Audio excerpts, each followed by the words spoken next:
Chapter 6. The plan had backfired. Elizabeth couldn't remember ever feeling so miserable as she, Jessica, and Amy walked home from school. "Now what are we going to do?" Amy wailed. "We're in worse shape than we were before.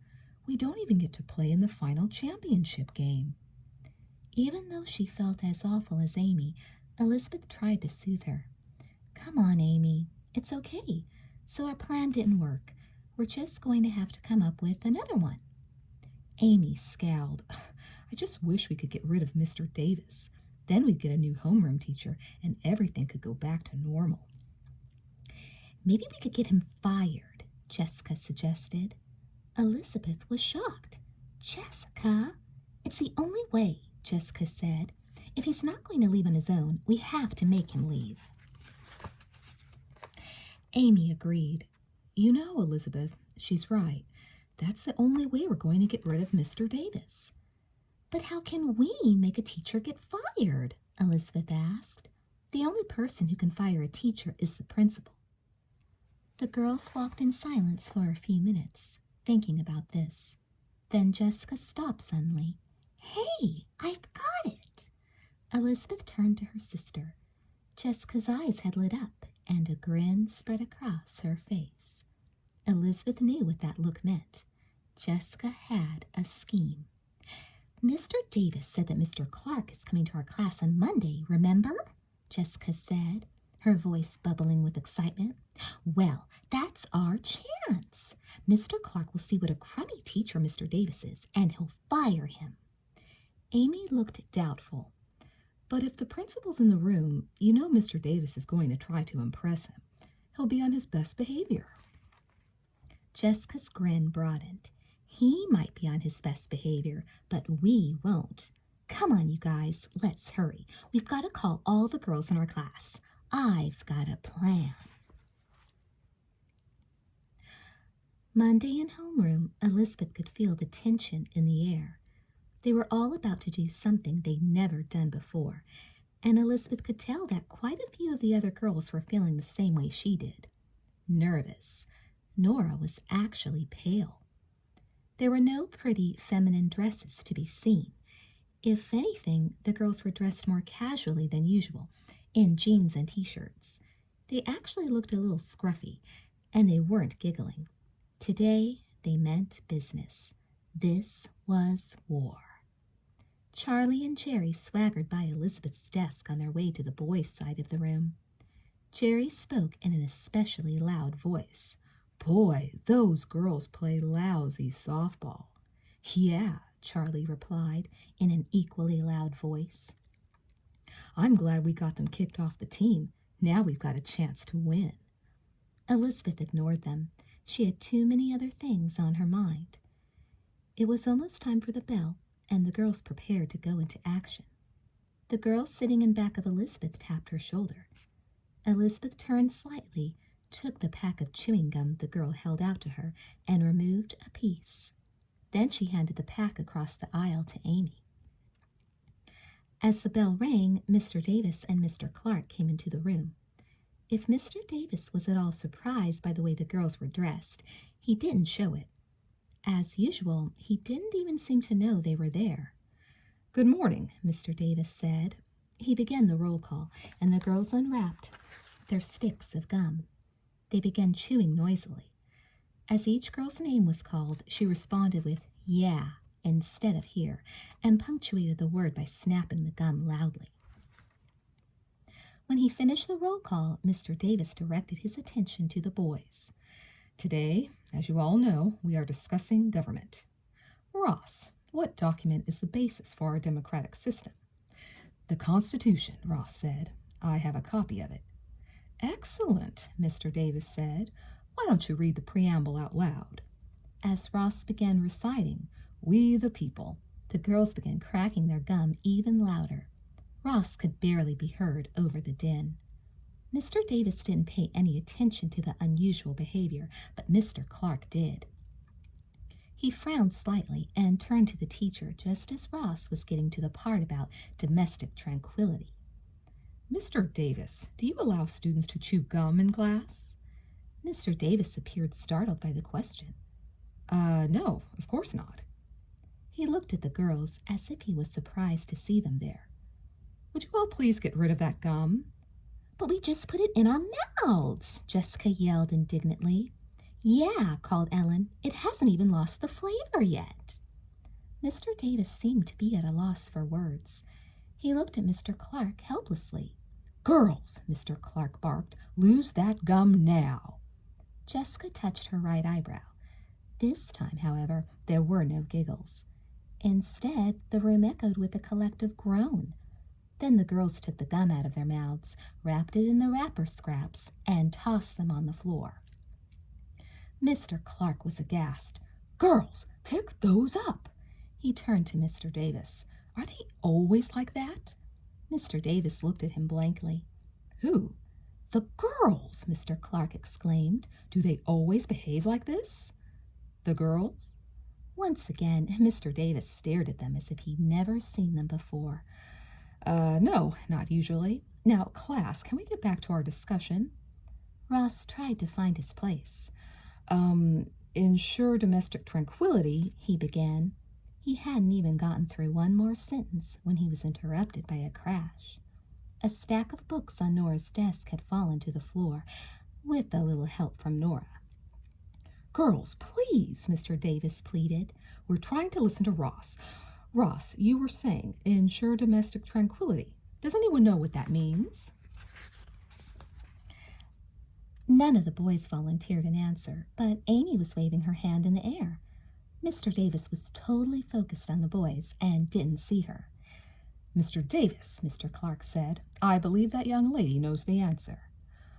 Oh, he said, finally looking at Amy. What does ensure domestic tranquility mean? Amy scratched her head. Well, I'm not real sure, but I think maybe it means you should keep your house clean. You know, be domestic. Elizabeth suppressed a giggle as Mr. Davis glared at Amy. No, that's not it at all. Boys, surely one of you knows the answer to that. He called on Ronnie, but just as Ronnie started to speak, Jessica turned to Leela.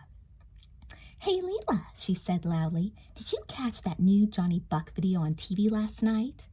Yeah, Leela replied. Wasn't it neat? He's the most gorgeous guy I've ever seen.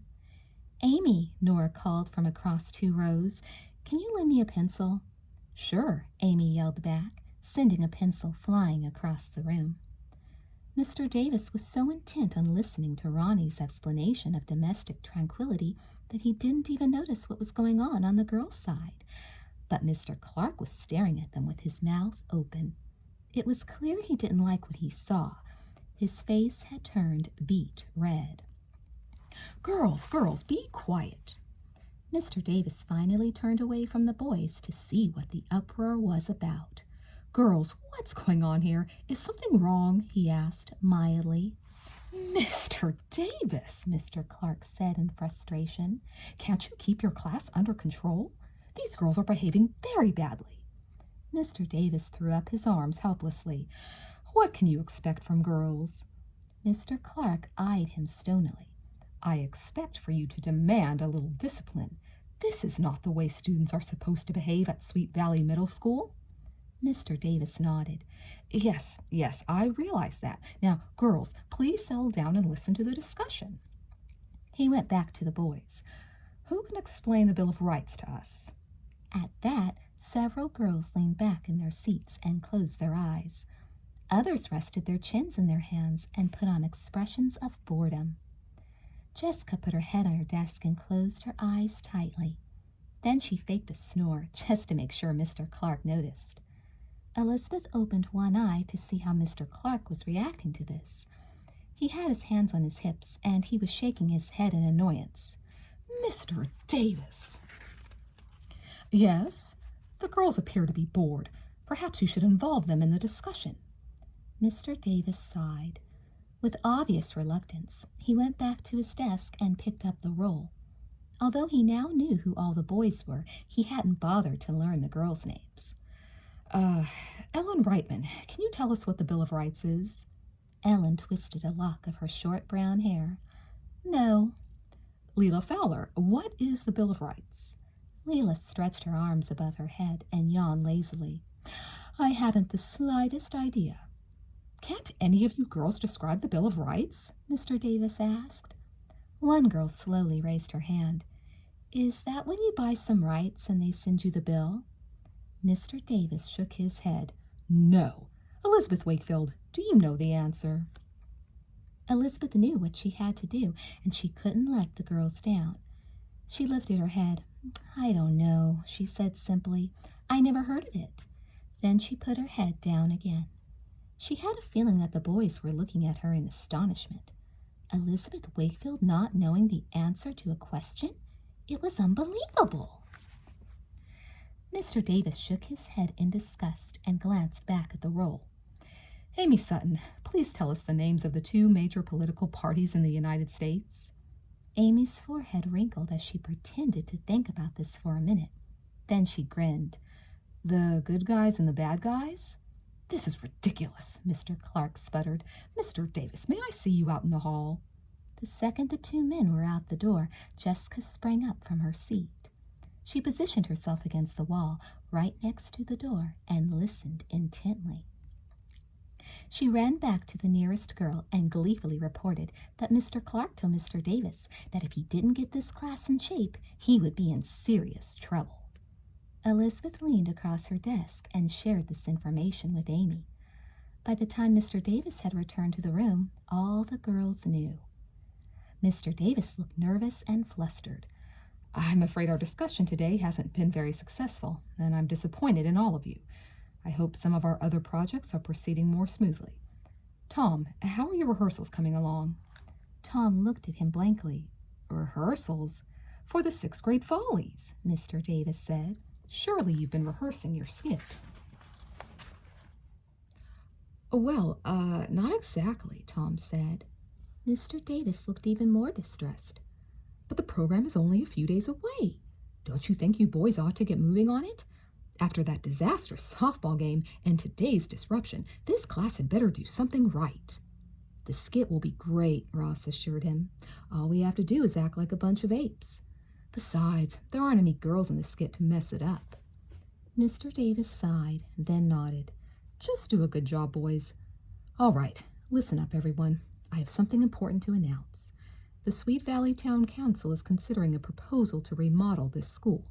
The council members have invited a representative body of middle school students to come to their next meeting and give their opinions as to what improvements could be made. Mr. Clark has requested that each homeroom select 3 students. Elizabeth and Amy exchanged excited looks. They both wanted to be part of this. Then Elizabeth's face fell. She knew Mr. Davis would never choose girls to be on the committee. But her spirits rose when she heard his next words. Of course, you will want some time to think about this to decide which of your classmates would be right for such an important job. Today is Monday. On Wednesday, we will nominate our candidates and have the election. Everyone in class started talking at once, and Mr. Davis rapped on his desk to get their attention. Of course, he said, we will want to elect our very best students. He smiled confidently at the boys, who grinned and nodded. The bell rang, and everyone got up to leave. Elizabeth waited for Jessica. I want to be on that committee, Elizabeth said. But you know what's going to happen. Only boys will be elected. Jessica cocked her head thoughtfully. We'll see about that. Her eyes twinkled.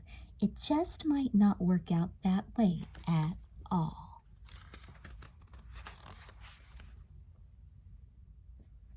Chapter 7. I understand that the middle school is going to be remodeled, Mr. Wakefield remarked at dinner that evening. We heard that at school today, Elizabeth said, and the town council wants a committee of students to come to their meeting and tell them what we need. Who's on the committee? Mrs. Wakefield asked. We don't know yet, Jessica said. We're going to have an election in class on Wednesday. It's good that they're asking for students' ideas, Mr. Wakefield noted. After all, you kids know that school better than anyone else. Yeah, I'll bet Jessica's got some great ideas, Stephen said as he piled the last of the coleslaw on his plate. She'd probably ask for bigger mirrors in the girls' locker room. Jessica wrinkled her nose at him. I don't even want to be on the committee. Too many meetings. I've got some ideas, Elizabeth said. We need a bigger art studio and a darkroom for photography and a new auditorium with a bigger stage and real lighting and a real science laboratory and, oh, I don't know, lots of other stuff. Mr. Wakefield chuckled. It sounds to me like the town council is going to get an earful from you. Elizabeth shook her head sadly. I doubt it. I won't even be there. Mrs. Wakefield looked puzzled. But you've got such interesting ideas, Elizabeth. Why don't you run for the committee? You might even get 2 votes, Stephen pointed out. Your own and your doubles. She'd get more than that, Jessica assured him. She'd get exactly 10 votes from all the girls. The problem is there are 10 boys in class, too. I'm sure some of the boys would vote for you, too, Mrs. Wakefield told Elizabeth. No way, Mom, Elizabeth replied. The boys will vote for the boys, and the girls will vote for the girls. But that means the election will be tied, Mr. Wakefield said. What happens then? Jessica made a face. Mr. Davis will get to vote, and he'll break the tie. The growl in her voice when she said Mr. Davis caused Mr. Wakefield to frown at her. Okay, what's wrong with this, teacher? What's the complaint this week? Jessica and Elizabeth exchanged glances. No complaints, Dad, Elizabeth said in resignation. Their mother laughed. Surely you're not suggesting that Mr. Davis would vote for any boy over a qualified girl. Maybe, Elizabeth said in a low tone. Don't be silly, dear, Mrs. Wakefield said. Teachers aren't prejudiced like that. Yeah, well, they'll look for any excuse to complain about a teacher, Stephen offered. Mrs. Wakefield leaned over and patted Elizabeth's hand. Everyone in your class knows how responsible you are, Elizabeth. If Jessica nominates you, I would bet that you'll win. Well, that's one bet you'd be sure to lose, Elizabeth thought. But it was no use telling her mother that. She just shrugged and said, I'll clear the table.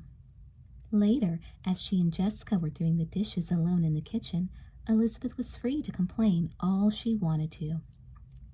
It's not fair. I really want to be on that committee, and so does Amy, but we don't have a chance. You know, Jessica said, if one of the boys doesn't show up on Wednesday, the girls would have the majority, and Mr. Davis wouldn't even get to vote. That's true, Elizabeth said, but how do we know if someone's going to be absent? And anyway, what if one of the girls gets sick? There must be some way to get a boy to stay home, Jessica mused, and it only has to be one boy. But Jess, there's no way we can keep a boy out of class, unless... She paused and then giggled. Unless we kidnap one of them, tie him up, and not let him go till after the bell. Jessica looked thoughtful. That's not a bad idea. Jessica, just kidding, Jessica added hastily. But there must be a way. What's most depressing about all this is that a majority of the boys probably don't even want to be on the committee. Jessica nodded in agreement. Yeah, it's too much work for them. And some of them would be too chicken to get up in front of the town council, Elizabeth said. I mean, that could be pretty scary, talking to a bunch of adults. It wouldn't bother me, of course, but can you imagine someone like Ricky Capaldo? The thought of the shyest person in the entire 6th grade standing up in front of the town council made Jessica roll her eyes. He'd die. He'd absolutely fall apart. But if he gets nominated, he'll win, Elizabeth said. And just because he's a boy. Jessica, hand me that sponge and I'll wipe the counter. When her twin didn't respond, she looked at her in alarm. Jessica was standing very still with her mouth slightly open. Jessica, what's the matter? Then she saw the familiar glint in her sister's eyes. That's perfect, Lizzie, Jessica squealed. Ricky Capaldo. What are you talking about? Elizabeth asked her in bewilderment. That committee's going to be all girls. I've got a plan. You girls are off to an early start, Mrs. Wakefield said the next morning. Elizabeth gulped down her orange juice while Jessica grabbed a slice of toast with one hand and her notebook with the other. We want to get to school early, Elizabeth explained, setting her glass down. There's someone we have to see. Without offering any further explanation, the girls yelled goodbye and ran out the door. If we hurry, we're sure to get to school early enough to find Ricky alone, Elizabeth noted. He's always the first person in the homeroom because his father drops him off on his way to work. On their way to school, they rehearsed what they were going to say to Ricky. By the time they entered the practically deserted building, they knew their parts by heart. They walked quietly to their homeroom, and Elizabeth peeked in the doorway. "He's there," she whispered. "He's in his seat, reading, and he's all alone. Okay, Jess, go to it." Jessica tossed her head and strolled casually into the classroom. Elizabeth stayed out in the hall, but she edged closer to the door so she could hear the conversation. "Hi, Ricky," Jessica said. "What are you reading?" Ricky turned a little pink. He was particularly shy around girls. It's a book," he mumbled. "That's nice," Jessica said. "Isn't it exciting about the committee elections?" Yeah, I guess so." Jessica perched on the desk across from his. "You know, Ricky, I was thinking that you'd be good on that committee. I'll bet you've got lots of good ideas about remodeling the school." Ricky looked startled. No, I don't." "Oh, you're just being modest," Jessica said sweetly. "I know you'd be absolutely perfect on that committee. In fact, I'm planning to nominate you myself." Now Ricky looked horrified. I don't want to be on the committee."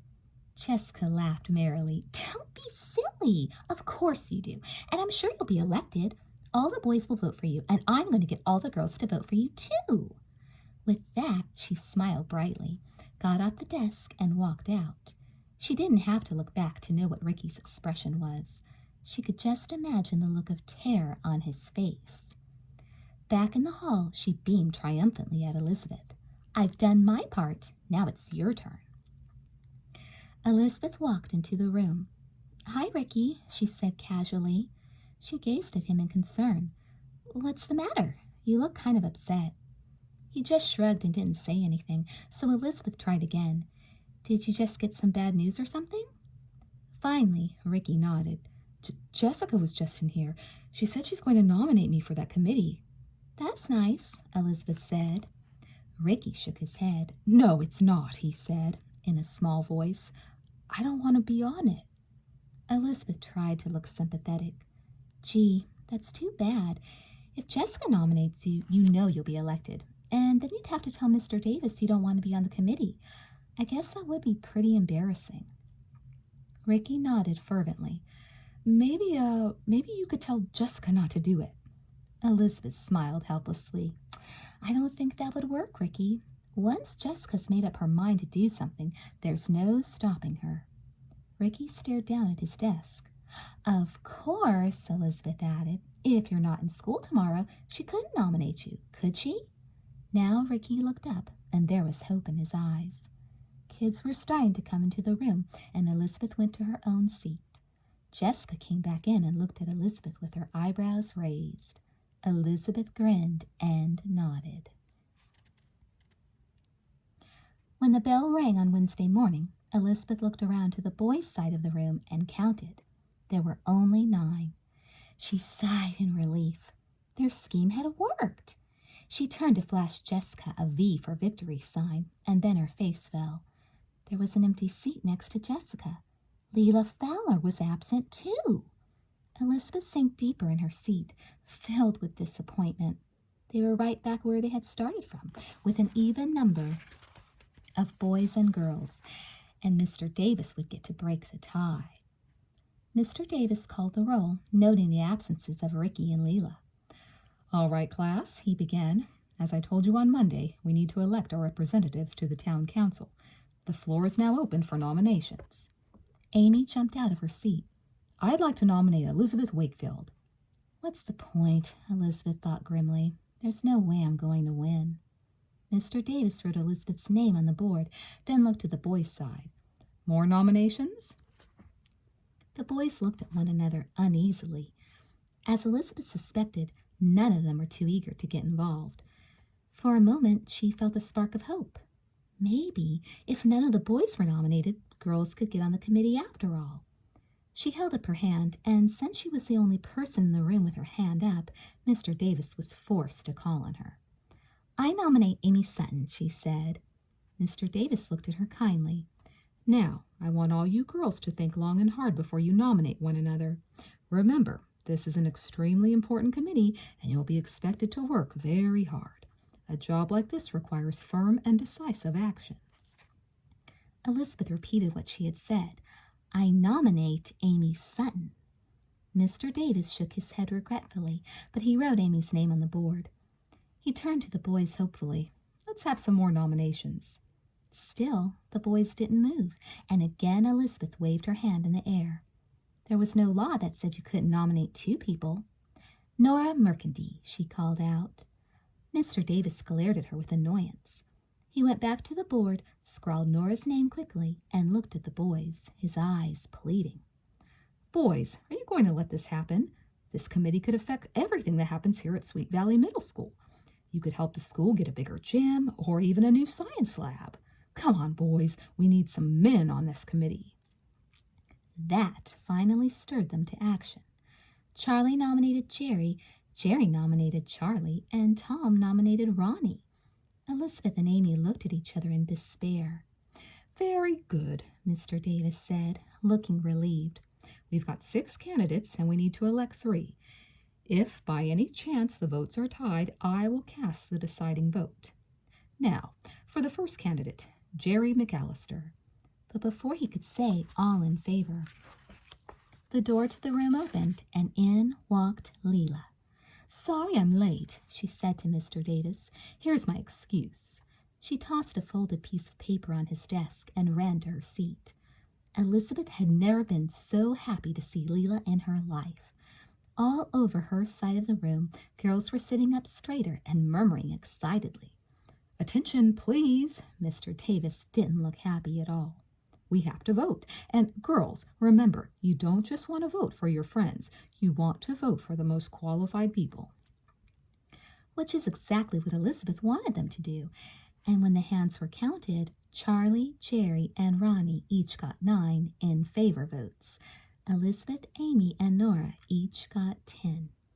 Cheers erupted on the girls' side of the room. From the boys' side came hisses and boos.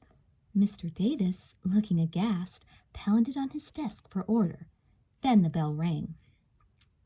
This is fantastic, Amy declared as she joined Elizabeth and Nora in the hall. Fantastic, Elizabeth echoed happily. Only Nora didn't look terribly enthusiastic. You know, she said slowly, in a way, it's too bad it has to be this way. I mean, Ronnie would have been good on that committee, probably better than I. You'll do fine, Elizabeth assured her. But in the back of her mind, she agreed with Nora. Ronnie would have been good. But this was war, and the girls had finally won a battle. Chapter 8. That afternoon, as Elizabeth and Amy were leaving their last class, Elizabeth remembered something. With all the excitement about the election today, I forgot all about the follies. Me too, Amy said. And it's tomorrow. I wonder what it's going to be like. Not too great, I'll bet, Elizabeth replied.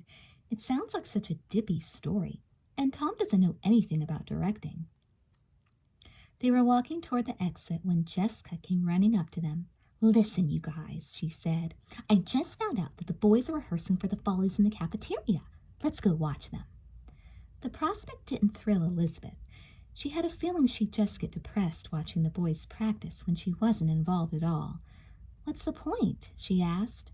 Oh, come on, Jessica urged. It'll be fun. We can laugh at them.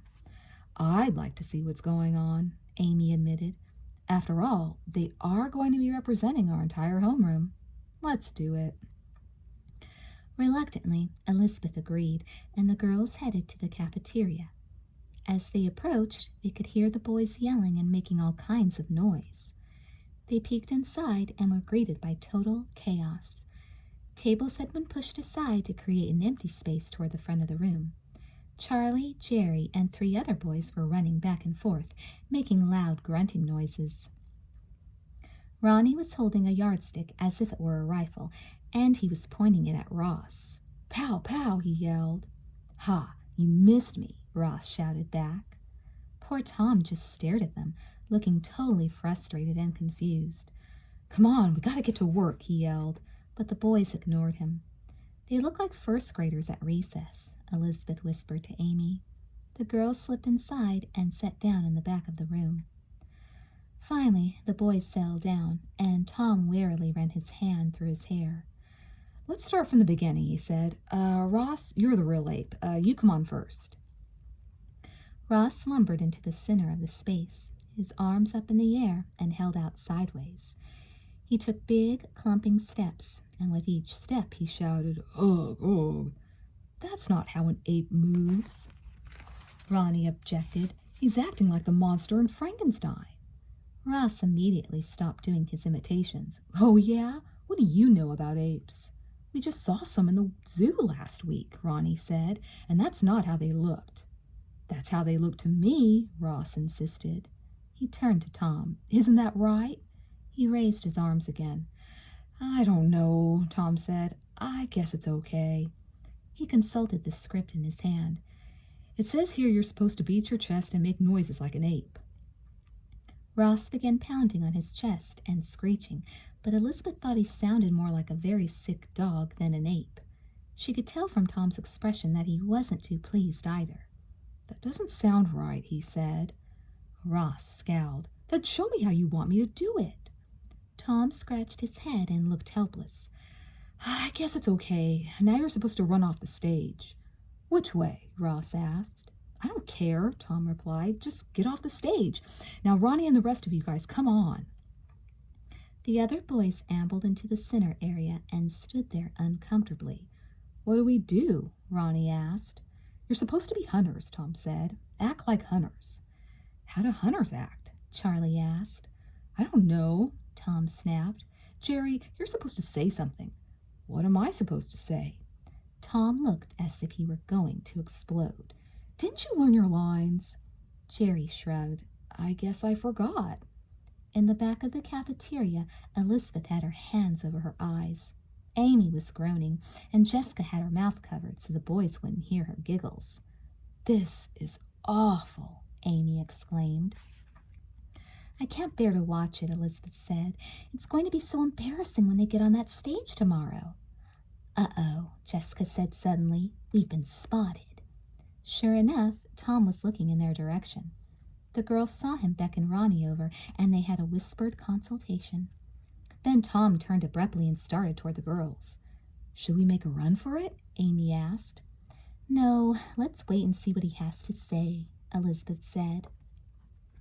As Tom approached, she could see he didn't look angry, just frustrated. When he spoke, he directed his remarks to her. I'm having some problems with this skit, he told her. So I see, Elizabeth replied. I guess you've never directed a play before. Well, no, not exactly. He paused as if he was trying to get up some nerve before he spoke again. When he did, his words came out in a rush. Do you think you could help us? Help you how? Show us what to do, where to stand, and stuff like that. Elizabeth knew exactly what he wanted. You mean you want me to direct it for you? Not exactly. You could be the assistant director. Elizabeth's eyes widened and she batted her lashes. But Tom, I'm sure Mr. Davis wouldn't approve of my being assistant director. Tom shifted uneasily. Well, he doesn't have to know, does he? We don't have to tell him you helped. Elizabeth almost felt sorry for him. Almost, but not quite. She shook her head. At first, Tom looked dismayed. Then his expression switched to anger. I think you're being pretty selfish, he stated. Don't you care how our homeroom looks in front of the whole school? Of course she cared, and she knew she could help Tom make the skit better. For a few seconds, she thought she just might give in. After all, it was for the good of the class. But Jessica and Amy were there, watching her. If she helped Tom, she'd be a traitor to their cause. Elizabeth faced Tom squarely. Forget it. You boys didn't want us to have any part of this, and I'm not going to help you now. Tom's face went red. You know what you are, Elizabeth? You're jealous, just because I got to be the director and you didn't. Elizabeth couldn't think of a good comeback to that. Oh, yeah? Was all she could manage. Yeah. was Tom's snappy retort. By now, the rest of the boys had gathered around them. Hey, Tom, Charlie called to him. You're not asking dumb girls for help, are you? Jerry sneered at them. What are they doing here anyway? We don't need them hanging around. Tom caught the spirit. Yeah, they messed up our softball game. They don't have to mess up our skit, too. You won't need any help with that, Jessica shot back. You're doing a great job messing up all by yourselves. Come on, girls, let's get out of here. Good riddance, one of the boys yelled after them. Elizabeth's eyes were flashing with anger as the girls walked rapidly down the hall toward the door. It seemed like only yesterday that she and Tom had been talking, joking, and laughing, and now they'd probably never speak to each other again. Maybe I should have helped him, she murmured softly. Are you crazy? Jessica shook her head violently. No way, Lizzie. She's right, Amy told Elizabeth gently. I know you feel bad about Tom, but we have to make the boys realize that Mr. Davis is wrong about girls, and this is the only way. Elizabeth hoped they were right, and she also hoped this wasn't going to go on much longer. The next morning, instead of going to their homeroom, Elizabeth and Jessica went directly to the auditorium where the whole school had gathered. There's Mr. Davis, Jessica said. Elizabeth shuddered. Let's sit as far away from him as possible. The other girls in their class must have had the same idea. Elizabeth and Jessica found them sitting together on the opposite side of the room. How bad is our skit going to be? One girl wondered out loud. Pretty bad, Elizabeth told her. The vice principal, Mr. Edwards, went up onto the stage and spoke into a microphone.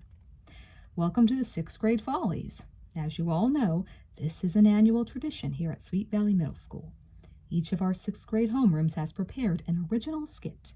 After each presentation, your applause will be measured on a special applause meter, and when the program is over, I'll announce the winner. And now, on with the show. The first skit was extremely clever.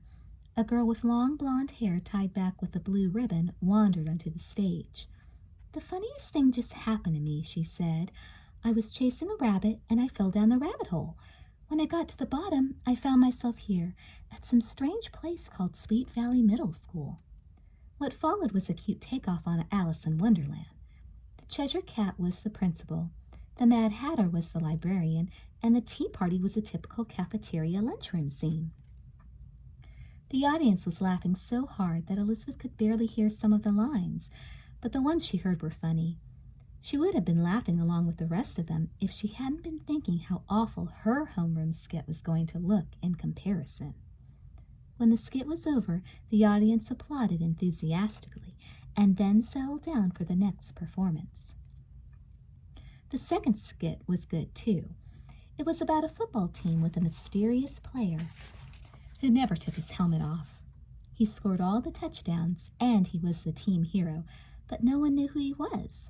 At the end, his helmet fell off, and the star of the team turned out to be a girl. I wonder if Mr. Davis understood that, Jessica whispered to Elizabeth.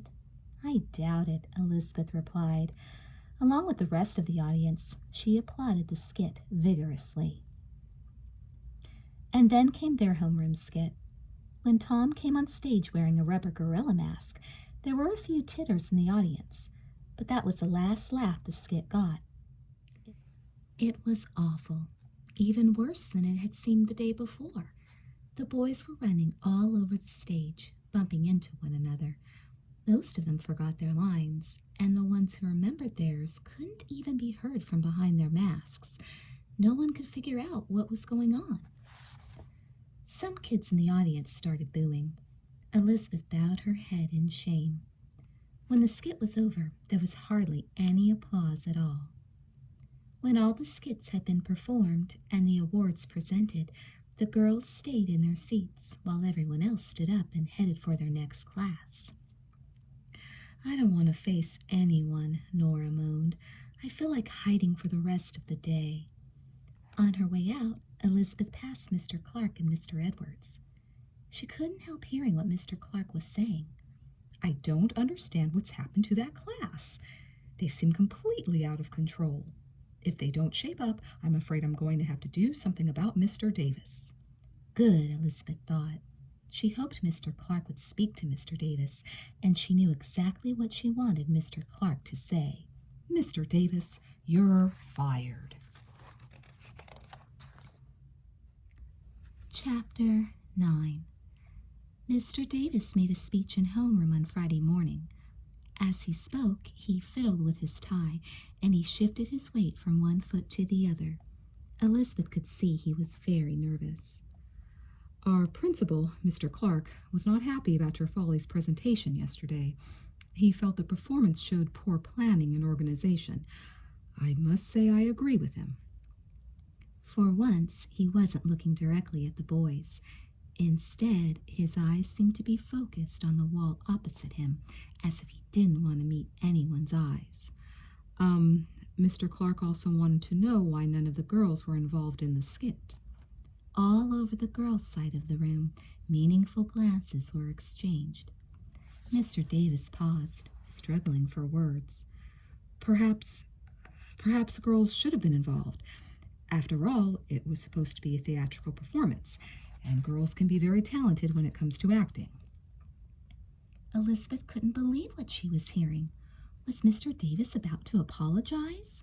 Were the girls about to become equal members of the 6th grade homeroom?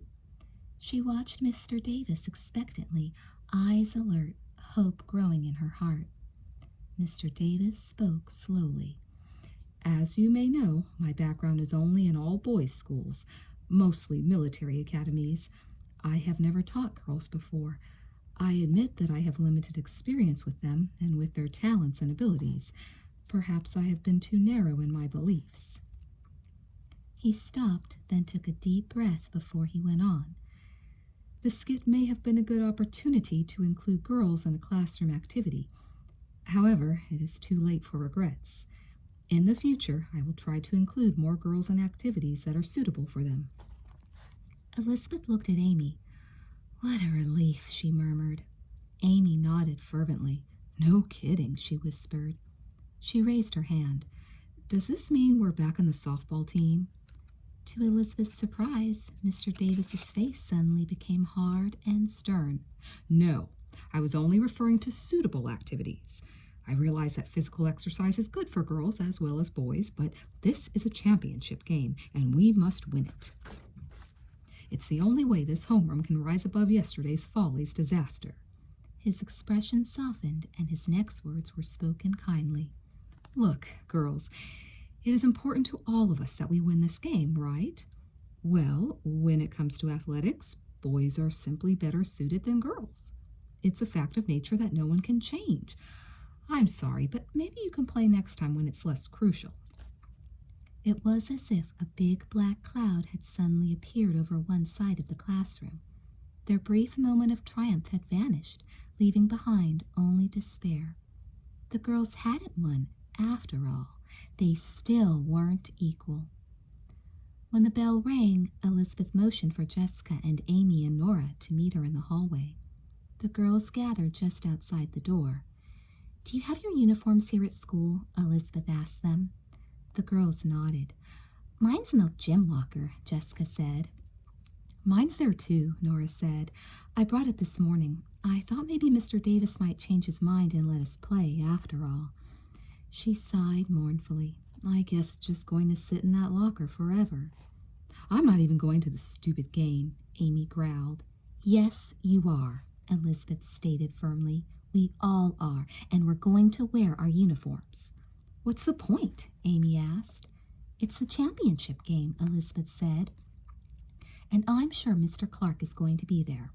Practically the whole school will be there, and I want them to see us in our uniforms just sitting there in the stands. Let them know the girls are supposed to be on the team, and it's Mr. Davis's fault that we're not playing. Let the whole world see that the girls in Mr. Davis's homeroom are not considered equal." The bleachers were packed. All of Sweet Valley Middle School had turned out to see the big game. But the stands were unusually quiet for such an important event. There wasn't much to cheer about. There had been no scoring at all in the first inning. Elizabeth sat with the other girls in her class and watched the players with her elbows on her knees and her chin in her hands. All sorts of feelings were churning inside her. She felt frustrated as she watched some of the weaker players make mistakes. She was angry at not being able to play herself, and deep in her heart she felt sympathy for the team, which was bound to lose. I would have made it to third base, Nora said sadly, as some particularly slow runner failed to reach second before the ball did. That was an easy pitch, Amy remarked a few seconds later as one of the boys struck out. I could have slammed it out of the park. In the bottom of the second inning, the Wildcats were up, and the batter hit a fly ball. It was headed straight for Tom in the outfield, and it looked as though he was going to catch it. But he fumbled and dropped the ball, giving the Wildcats a chance to score. "Look at Mr. Davis," Jessica said to Elizabeth. Elizabeth turned around to see the teacher, who was sitting right behind them. His face was blazing, and he looked furious. "Tom's in trouble," Elizabeth murmured. Sure enough, as soon as the inning was over, Mr. Davis beckoned the boys over to the stands. When the boys were all there, he started yelling so loudly that Elizabeth flinched. At first he criticized them all in general, then he focused his anger on Tom. "What's the matter with you? You caught that ball like a girl." Tom's face was almost as red as Mr. Davis's, but it wasn't from anger.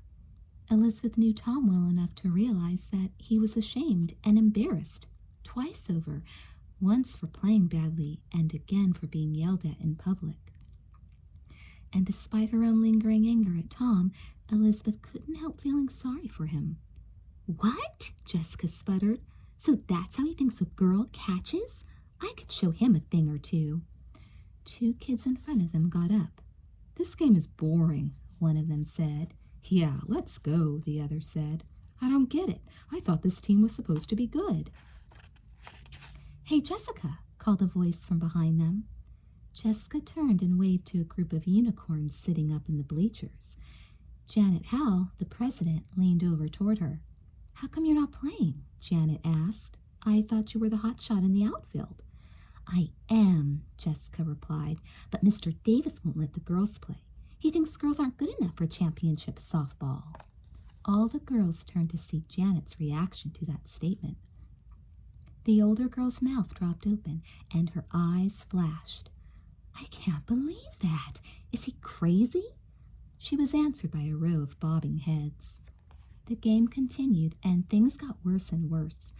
The Wildcats managed to bring another player home, and now the score was 2-0. Humiliation and despair settled in around Elizabeth. By the fourth inning, more people were leaving the stands. Jessica couldn't take it any longer. She got up. "You're not leaving, are you?" Elizabeth asked. Jessica didn't reply. She climbed to the next level, and Elizabeth watched her huddle with the 7th and 8th grader unicorns sitting there. When the conversation was finished, the girls separated and began moving through the stands, talking to the kids on the bleachers. The unicorns were fast workers.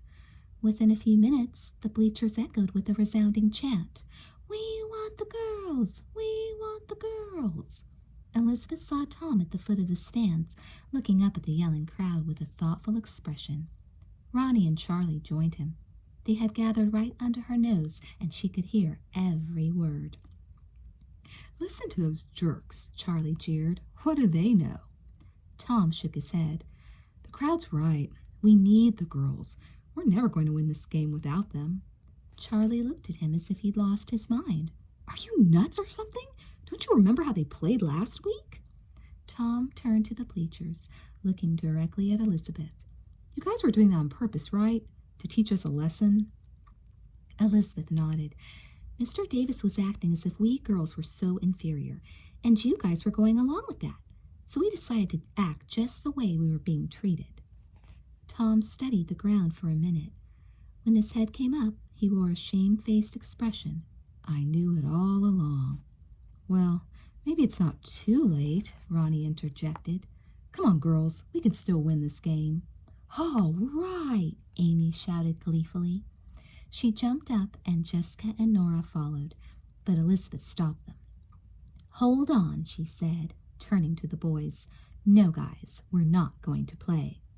What? Nora exclaimed. Elizabeth went on, her voice quiet but firm. Letting us play this game isn't enough. Everything in homeroom has to change. We deserve to be treated like equal citizens in that class. No more pushing us around. We're not playing this game unless we're guaranteed everything will go back to normal. Tom and Ronnie looked at each other. We agree, they said quickly. Elizabeth glared at Charlie, who was watching them all in disbelief. Yeah, it's okay with me too, he said finally. Now, let's get out there and play. Not so fast, Elizabeth said. We want a guarantee from Mr. Davis, too. Elizabeth followed Tom's eyes to Mr. Davis. The teacher was staring into space, his expression stern. Elizabeth figured he must be nervous. Losing this game wouldn't make Mr. Clark any happier with him. Tom steeled himself. It's worth a try, he muttered, and headed toward Mr. Davis. Ronnie turned to Elizabeth and the other girls. You know, he said, most of the guys don't like what's been going on in homeroom either. I do, Charlie interjected. But Ronnie ignored him and continued. I mean, for a while, it was cool being in charge and all that, but it wasn't fair either. He paused, then added shyly, and besides, we kind of miss hanging out with you. I didn't, Charlie said. The cries of, "We want the girls! We want the girls!" were getting louder and louder. The girls strained to hear what Tom was saying to Mr. Davis, but it wasn't possible. They could see the teacher's expression, though. His mouth was set in a thin line, and he was shaking his head. Tom wasn't giving up, though. He stopped shaking his head, Amy said suddenly. He's getting up, Jessica added. Elizabeth held her breath as Mr. Davis slowly made his way over to them, and she didn't exhale until he was standing directly in front of them. He could barely meet their eyes as he spoke. The boys seem to think you girls can save this game. His expression told them that he didn't believe what he said, but he was just too tired to argue any longer. You have my permission to play. The girls didn't move. Mr. Davis seemed surprised. Well, isn't that what you wanted? It's not enough, Elizabeth said firmly. Mr. Davis, you've been treating us like second-class citizens ever since you came here. We don't think it's fair, and we won't take it any longer. Mr. Davis glanced anxiously at the playing field.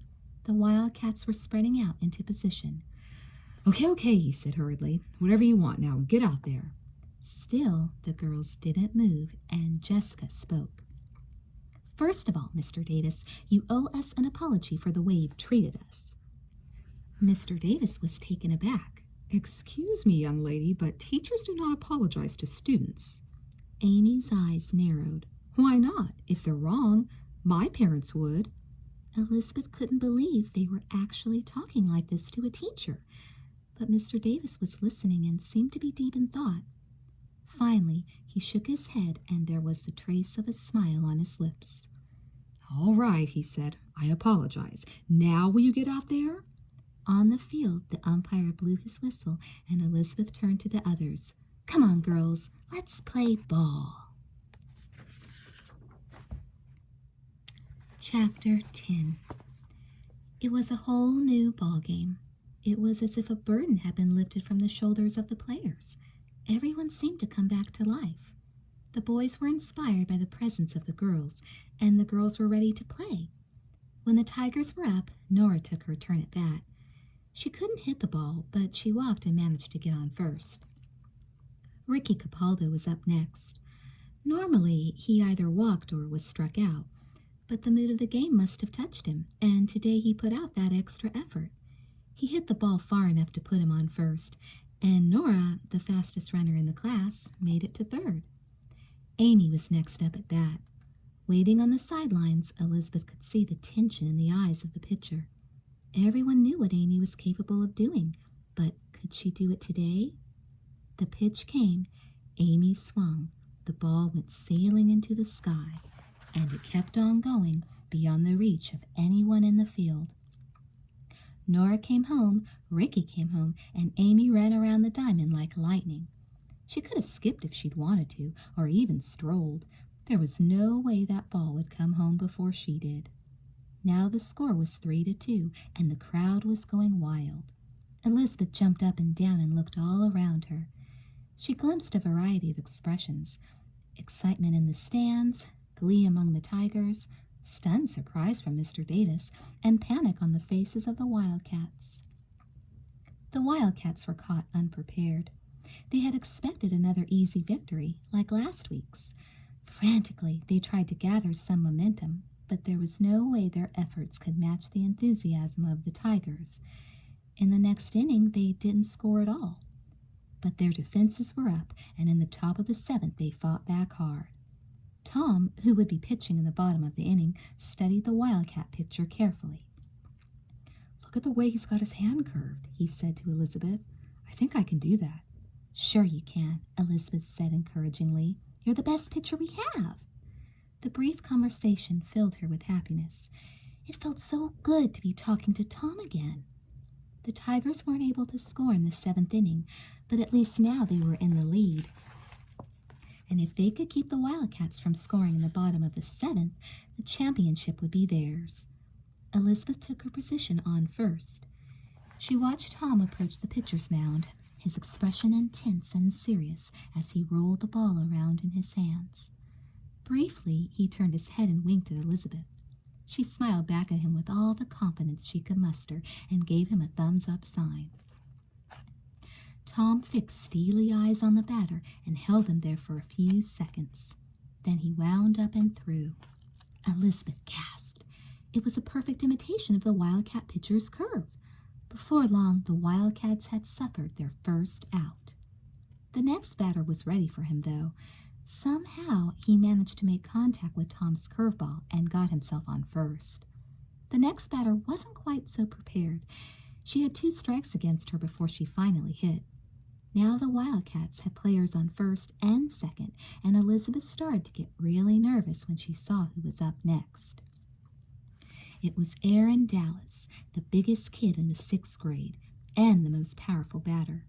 He could hit anything, and he usually hit to right field. Elizabeth turned to look at Jessica. This was it, the big moment. Tom wound up, pitched the ball, and there was a resounding smack as Aaron's bat met it. It was a long hit, straight out to right field. Jessica rushed forward to meet it, scooped it off the ground, and shot it to Elizabeth on first. Elizabeth didn't even have time to think. She immediately whipped it out to Ross on second. And the game was over. Elizabeth was immediately swept up with the rest of her classmates in one gigantic hug. Everyone agreed that it was Jessica's fielding that had saved the game, and a couple of boys hoisted her up on their shoulders. The team surged forward toward the stands, chanting, "We're number one! We're number one!" Mr. Davis was waiting for them. His expression was a combination of relief, admiration, and bewilderment. "Well," he said, as the boys lowered Jessica to the ground, "that was some game." "What did you think of Jessica's play in right field?" Tom asked him. Mr. Davis shook his head in amazement. "I have to admit, she threw it like... Like a girl?" Elizabeth asked mischievously. Everyone laughed, but Jessica was studying Mr. Davis thoughtfully. "You don't know much about girls at all, do you?" she asked. Mr. Davis was silent for a few seconds. "No, I guess I don't," he said finally, "and I've got some thinking to do." "About what?" Jessica asked. Mr. Davis smiled. "About my attitudes. I got off to a pretty bad start with you kids, but if you'll give me another chance, I know that it's going to change. How about it? Can we start all over?" The kids looked at one another. "Can we go back to our old seats?" Nora asked. "Absolutely. And no more treating girls differently from boys?" Amy asked. Mr. Davis nodded. "I promise. And to get things off to the right start, how about letting me treat you all to a celebration? Pizza, anyone?" The 6th graders let out a whoop.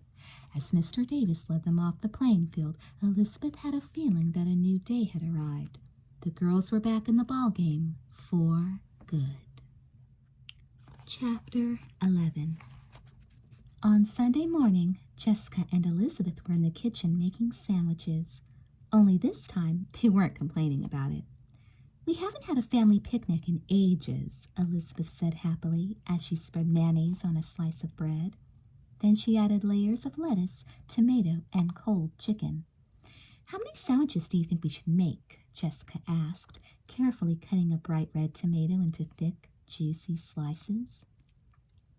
It's just the 5 of us, Elizabeth said. She took a large covered bowl of potato salad from the refrigerator and placed it in the cooler on the kitchen table. Jessica washed another tomato in the sink. Then we need 1 each for you, me, Dad, and Mom, and 5 for Stephen. Elizabeth laughed. Come on, Jess, he couldn't eat 5. Then she paused. Well, he probably could, but Mom won't let him. She glanced out the window. It's perfect picnic weather. Seca Lake's going to be beautiful today. Jessica smiled dreamily. Remember the last time we were there? I saw some really cute guys throwing frisbees. I wonder if they go there every Sunday. Elizabeth rolled her eyes. Honestly, Jessica, is that all you can think of? Boys, boys, boys? I think about other things too, Jessica declared, like clothes. Besides, you think about boys too. Aren't you happier at school now that the boys and the girls are speaking to one another again? Elizabeth had to admit that Jessica was right. I'm glad everything's back to normal. To tell the truth, I didn't really want Mr. Davis to leave or be fired. I just wanted him to stop acting like such a creep. Who's acting like a creep? Stephen sauntered into the kitchen. Not me, of course. And not Mr. Davis either, Elizabeth said cheerfully. We finally convinced him that girls and boys are equal. How did you do that? Stephen asked. Hypnotize him? He examined the contents of the cooler. You'd better be making lots of sandwiches. Eating outside makes me twice as hungry. Eating anywhere makes you twice as hungry, Jessica retorted. Where are Mom and Dad? Upstairs, Stephen replied. He started out of the room, but Jessica stopped him. Carry the cooler out to the car, she instructed him. Stephen grinned. Why me? If you girls are so equal, you should be strong enough to carry it yourselves. Stephen, the twins groaned in unison. Okay, Stephen said with a grin. I'm out of here. He had just left the kitchen with the cooler when Mr. Wakefield appeared at the door. Are you girls ready to go? He asked. He was smiling, but his forehead was puckered. Just about, Elizabeth said. Where's Mom? She's not coming with us. Not coming? Jessica exclaimed. Why not? Your mother's not feeling well, Mr. Wakefield said. It's probably just a little cold, but she thinks she better stay in bed today. Elizabeth was surprised. Her mother was hardly ever sick, and even when she was, she didn't stay in bed. Mr. Wakefield sensed the concern in her expression. Don't worry, he said. I'm sure she'll be fine by tomorrow. But even as he said this, something in his eyes told Elizabeth he was worried. I left my sunglasses upstairs, Jessica said.